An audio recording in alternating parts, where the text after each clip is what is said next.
ओम नमो भगवते वासुदेवाय। हम मनुष्य के भीतर भी एक राम बसते हैं तो दूसरे रावण भी है। इसलिए आज हम रावण की बात करेंगे, क्योंकि राम को तो हर एक व्यक्ति बड़े सरलता से समझ सकता है और पहचान सकता है, परंतु रावण को समझना अत्यंत कठिन होता है। रावण के विषय में जब भी कोई बात निकलती है तो हम क्रोधित हो जाते हैं और मन व्यग्र हो उठता है। इस बात पे कभी आपने ध्यान दी है कि रावण को हुए हजारों साल बीत गए, किंतु अभी तक उसके प्रति रोष नहीं गया है। उसका नाम सुनते ही हम आग बबूला हो जाते हैं और कई बार तो हम अपना आपा भी खो बैठते हैं। जब कोई हमें रावण की उपमा दे देता, रावण के विषय में सभी लोग जानते हैं उसने क्या किया था और कैसे माता सीता का हरण किया था और कैसे श्री राम के साथ युद्ध किया था एक अहंकार के कारण, और क्या हाल हुआ था उसका। यह सभी चीज हम जानते हैं, पर एक पक्ष ऐसा भी है रावण का जो कदाचित हम नहीं जानते या बहुत कम लोग जानते हैं, जिसके विषय में कदाचित कभी नहीं बोला गया। उसका कारण भी कदाचित उसके प्रति अपार रोष है, किंतु हो सकता है आप में से आज यह लेख पढ़कर आपको भी मुझ पर क्रोध बरस सकता है, किंतु आज हम रावण के दोनों पक्ष की बात करेंगे, एक अच्छाई और दूसरी बुराई। एक तरफ से पलड़े में हम अच्छाई को रखेंगे और दूसरी तरफ के पलड़े में बुराई रखेंगे। निर्णय आपको करना है, आप नियंत्रित कर सकते हैं। हाँ, मुझे पता है इस वीडियो को देखकर कदाचित आप मुझे रावण भक्त समझ सकते हैं या रावण प्रेमी, किंतु सत्य को छुपाया नहीं जा सकता है। अगर भगवान श्री राम रावण को महान नहीं समझते तो उसके अंत समय पर लक्ष्मण जी को उसके पास ज्ञान लेने नहीं भेजते। इसलिए पूरा वीडियो अंत तक जरूर देखिएगा। और एक बात ध्यान रखिए, यहाँ पर मैं किसी भी धार्मिक भावनाओं को आहत करना नहीं चाहती हूँ, केवल और केवल सत्य आपके समक्ष प्रस्तुत कर रही हूँ। तो चूक भूल हो जाए तो माफ कर दीजिएगा। रावण एक ऐसा नाम जिसके नाम में ही अधिक वजन है, पर सब जानने से पहले आपको उसके जन्म के विषय में जानना पड़ेगा। तभी आप रावण को सत्य में समझ पाओगे, तभी आप निर्णय कर पाओगे कि रावण ऐसा क्यों था और कैसे बनाता ऐसे। तो चलिए आज की यात्रा प्रारंभ करते हैं। रावण वो व्यक्ति था जिसके पास 8 में से 7 सिद्धियां थी, जैसे कि अनिमा, महिमा, गरिमा, अलिघा, लघिमा, प्राप्ति, प्राकाम्य और वशिता। रावण जैसे महाज्ञानी ने आज तक कोई जन्म नहीं लिया है और ना ही कभी लेगा। रावण के पास जितनी शक्तियां थी उतनी कदाचित आज तक किसी मनुष्य ने हासिल की हो, यह दिखाई नहीं देता। रावण एक महापंडित ब्राह्मण भी था। जब श्री राम जी को अपने पिता के श्राद्ध के लिए युद्ध के दौरान पंडित की आवश्यकता थी, तब रावण ने ही उनका श्राद्ध का क्रियाकर्म करवाया था। तो चलिए शुरू करते हैं आज की यात्रा। सुमाली आज एक शांत सरोवर किनारे बैठकर बड़ी ही गहरी चिंता में खोया हुआ है। उसकी चिंता व्यर्थ नहीं है। जो हो रहा है वह तो उसने कल्पना भी नहीं की थी। शायद यह पहले जानता तो वो कैकासी को जन्म ही नहीं देता।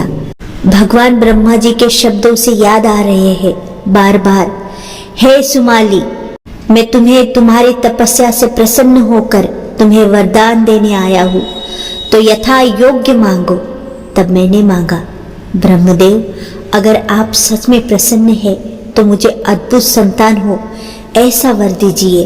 तब ब्रह्मा जी ने कहा था, हे सुमाली, तुम्हें जब संतानों का नहीं परंतु प्रथम या कोई भी संतान के लिए मांग सकता है, चुनाव उसमें तुम कर सकते हो, क्योंकि मैं तुम्हें सारे संतानों के लिए एक ही तपस्या से नहीं दे सकता।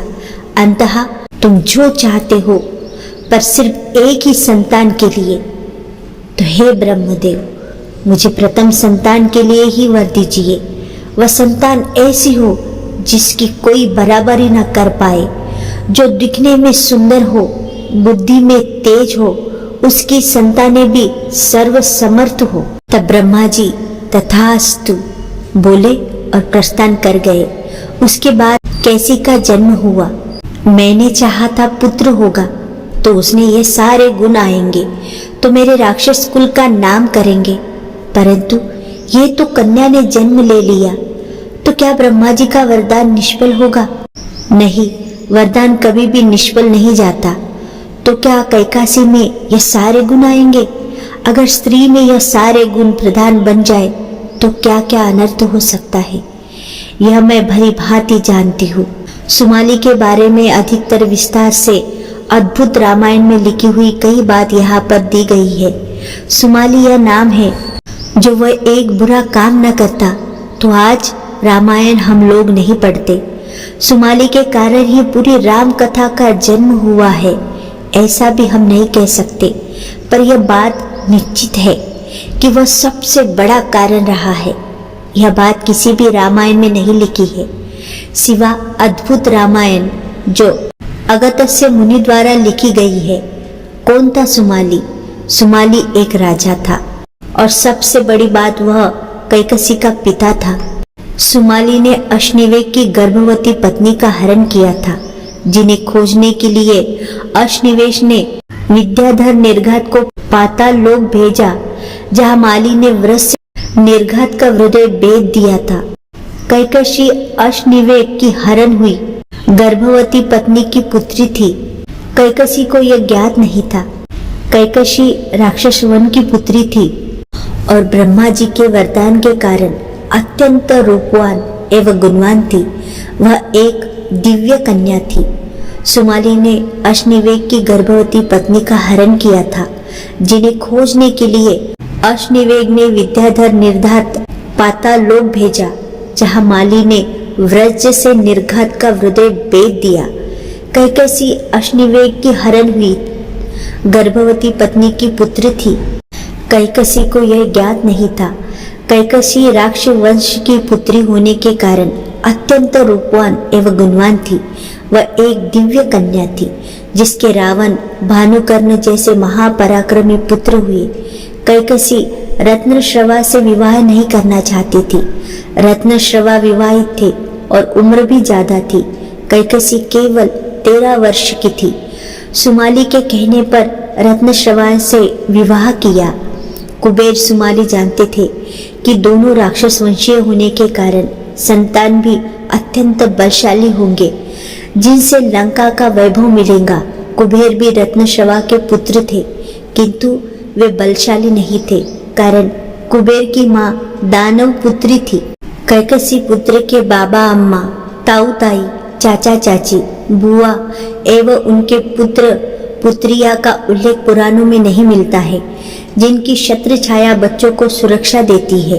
कैकसी के पिता सुमाली माली माल्यवान मामा मारीच मायावी मय नानी मामी एवं सहस्त्र दानव पुत्रिया थी।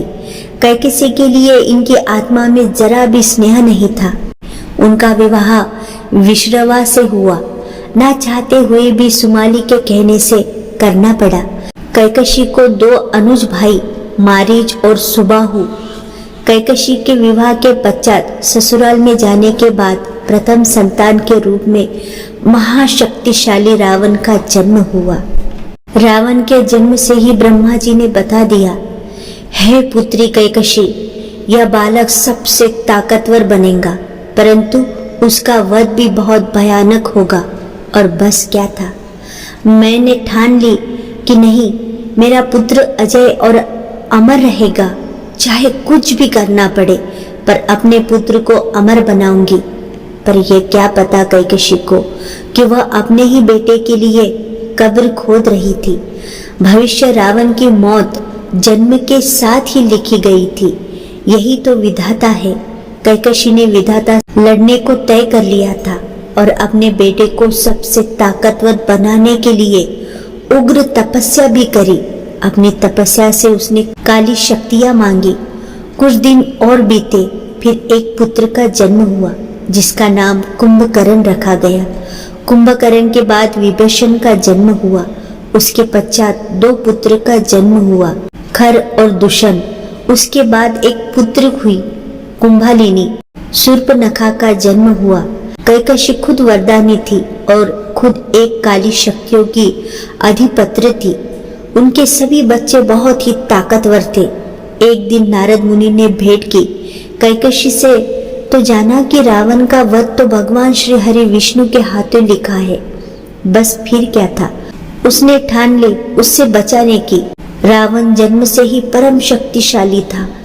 उसने बड़ा होकर आसपास के सारे राज्यों पर कब्जा कर लिया। पर कैकसी की तमन्ना कुछ और ही है। रावण को बुलाया, देख पुत्र, तुम्हें त्रिलोक विजेता बनना है तो तुम्हें उग्र तपस्या करनी पड़ेगी। तो आज ही जा और तपस्या कर, और तपस्या करके ब्रह्मा जी से अमरत्व का वरदान मांग। रावण वन में तपस्या करने जा रहा है। यह बात सुनकर कुंभकर्ण और विभीषण भी साथ आए, तपस्या करने लगे। ऐसा माना जाता है कि रावण सहित तीनों भाइयों ने 8962 साल तक तपस्या करी। जब वह तीनों को ब्रह्मा जी ने दर्शन दिए तब साल का जो उल्लेख है महारामायण में वह आज से 1,36,091 वर्ष पहले था। ब्रह्मा जी ने वरदान के लिए पूछा तो रावण ने अमरत्व मांगा।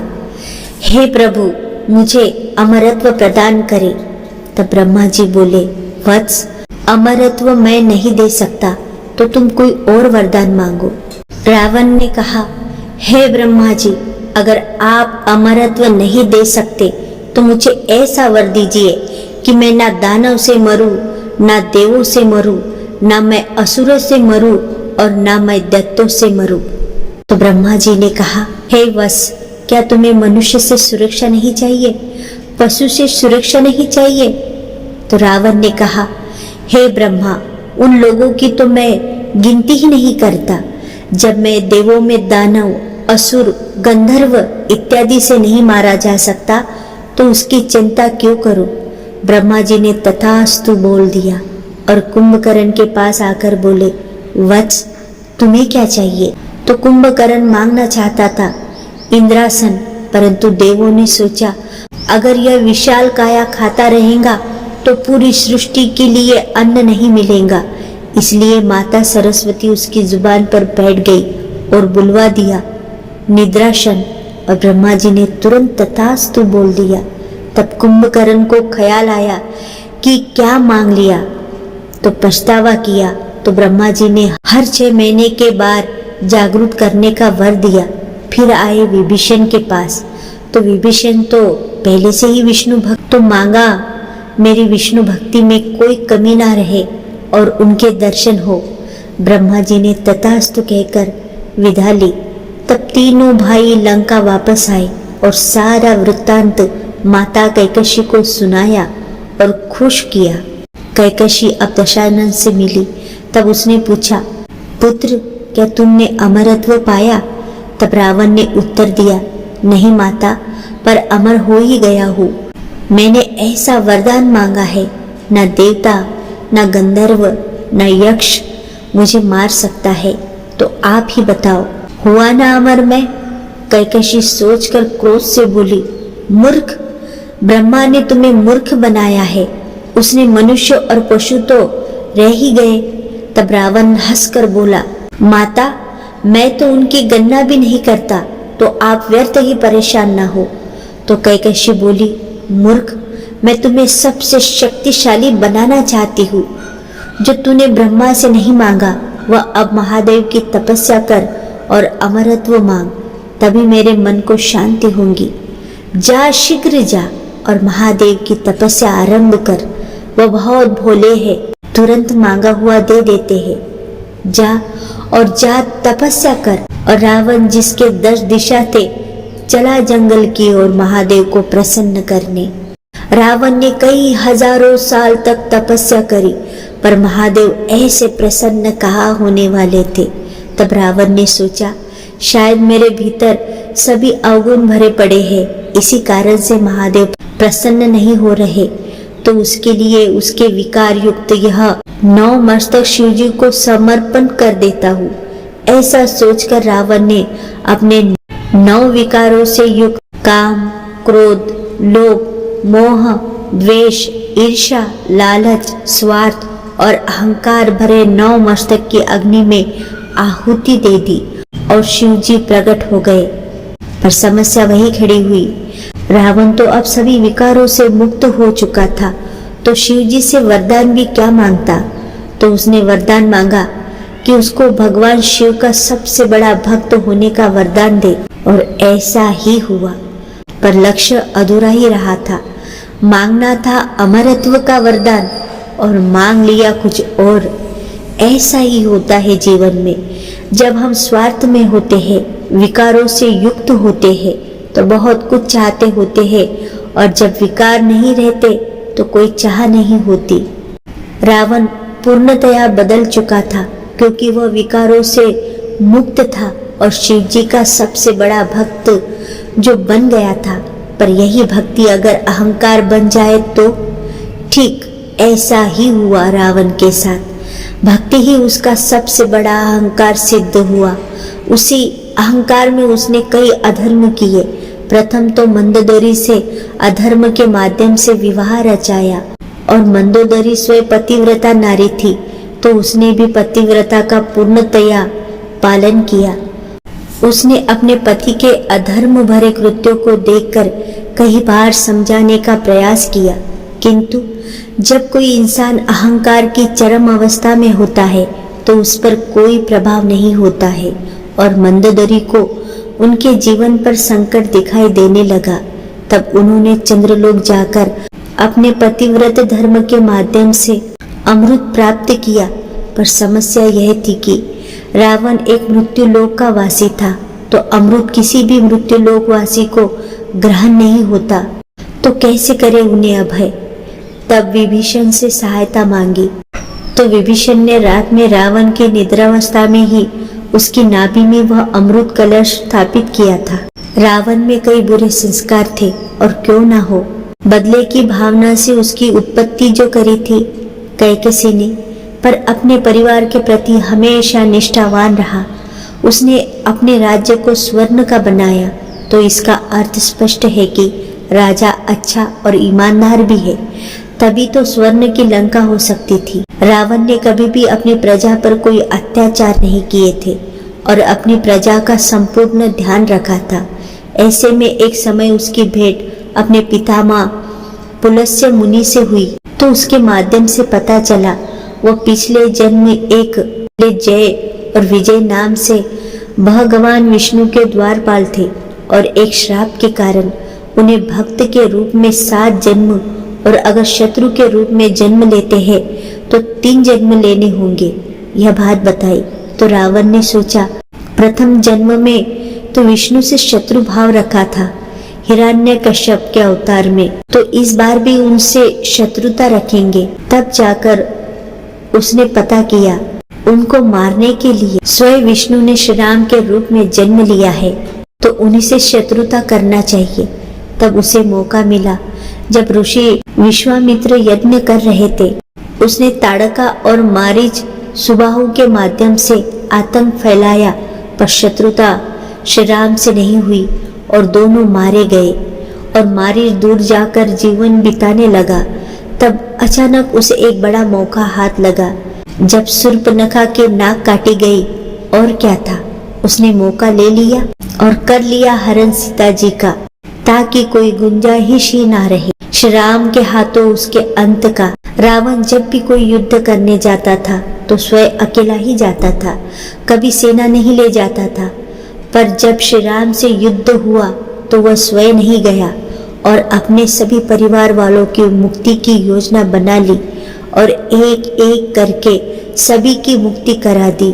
अब बताओ यहाँ पर रावण कितना बुद्धिशाली प्रतीत होता है। रावण एक प्रखर ज्योतिषी भी था।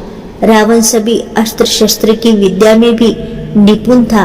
एक भी वेद पुराण नहीं था जिसने उसने निपुणता न प्राप्त की हो। अपितु शिव जी के कहने से ही रावण ने सभी 4 वेदों को संगीत में बनाया था। जो आज तक सभी मानव जाति के लिए एक वरदान है। खगोल विद्या में भी महारथी थे। उसे वह केवल अपनी मुक्ति के लिए लड़ रहा था, इसलिए तो उसने एक अहंकार के माध्यम से श्री राम से शत्रुता कर ली और अपने उद्धार के लिए दूसरा जन्म भी सफल बनाया। अब आपको निर्णय करना है, क्या हम दशहरा पर रावण का पुतला जलाते हैं वह उचित है? अगर उचित है तो जलाने का हक केवल श्री राम के गुण युक्त हो उसे ही है, अन्यथा भगवान श्री राम का अपमान होता है।